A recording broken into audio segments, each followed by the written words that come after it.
দুলীয়াজানৰ পোৱালী পথাৰত এক ৰহস্যজনক হত্যাকাণ্ড। দুলীয়াজানৰ পোৱালী পথাৰত ৰহস্যজনক হত্যাকাণ্ড সংঘটিত হৈ মৃত্যু হোৱা ব্যক্তিজনৰ নাম চনু প্ৰজা। আনহাতে অন্য ব্যক্তিজনৰ মূৰত আঘাতৰ চিন দেখা পোৱা যায়। ইফালে ঘৰত কোনো নথকা অৱস্থাত অচিনাক্ত লোকে ডাইৰেক্ট হপিয়াক হত্যা কৰাৰ সন্দেহ কৰে লোকজনক।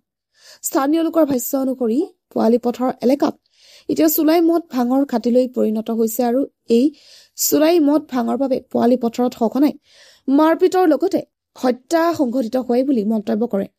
প্ৰশাসনৰ লগতে আবকাৰী বিভাগে যিদৰে ব্যৱস্থা ল'ব লাগে সেইধৰণে ব্যৱস্থা লোৱা নাই বুলি মন্তব্য কৰে স্থানীয় লোকে। দুলীয়াজান আৰক্ষীয়ে স্নিফাৰ ডগৰ সহায়ত ঘটনাত ব্যৱহাৰ হোৱা দাখনৰ সন্ধান উলিয়াবলৈ চেষ্টা কৰে যদিও বিফল হয়। কিছু সময় পিছতে ঘটনাস্থলীত ফৰেনচিকৰ এটা দল আহি তেজৰ নমুনা সংগ্ৰহ কৰে। বৰ্তমান সময়লৈকে দুলীয়াজান আৰক্ষীয়ে তদন্ত অব্যাহত ৰাখিছে। দুলীয়াজানৰ পৰা কিশোৰ কুমাৰৰ report, north east frontier news. আমি গম ক'ব নোৱাৰোঁ সেনেকৈ, তাৰমানে আমি যেনেকৈ কামৰ পৰা আহিছোঁ সেনেকৈ গম পাইছোঁ আৰু মানে হাজবেণ্ডে মোক কামৰ পৰা আহি কিনে ঘৰলৈ যাব ওলাইছিলে। আমি তিয়াগত থাকোঁ।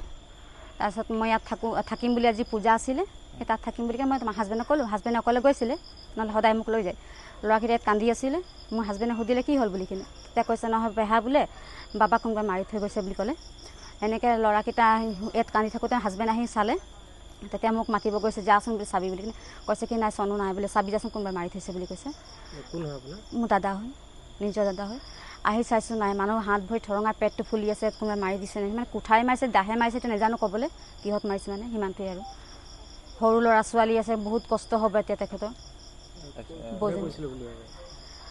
মোৰ সন্দেহত ঘৰৰ ওচৰ এজনী আছে সেইটোৱে কৈছোঁ, আৰু বেলেগে কোনোবা কৰিছিলোঁ ক'ব নোৱাৰোঁ। খালি হাই কাজিয়া মানে এইগৰাকী এবাৰ এনেকৈ দাহত ঘপিয়াইছিলে।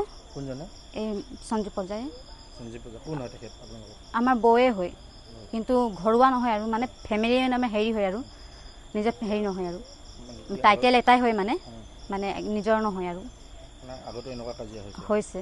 তেখেতে সেই আগতে সেইটো গেট আছিলে, তাতে ঘপিয়াই থৈছিলে, পেলাই থৈছিলে আগতে দাহত ঘপিয়াইছিলে। এই যে জোৰামাৰ যে চলাচিং দাহত ঘপিয়াই থৈছিলে দাদাক। গম পাই গাঁৱৰ মানুহ যে সঞ্জয়ে সেইটো মাৰিছিলে বুলি, এইটো গম নাপাওঁ খালি কোনে মাৰিছে। আপোনালোকক ৰিকুৱেষ্ট কৰিছোঁ যেনেকৈ হ'লেও উলিয়াই দিব, খালি যেনেকৈ হেৰি কৰিছোঁ আৰু মানে সৰু সৰু ল'ৰা ছোৱালী আছে, কষ্ট পাব ন বৌ এতিয়া।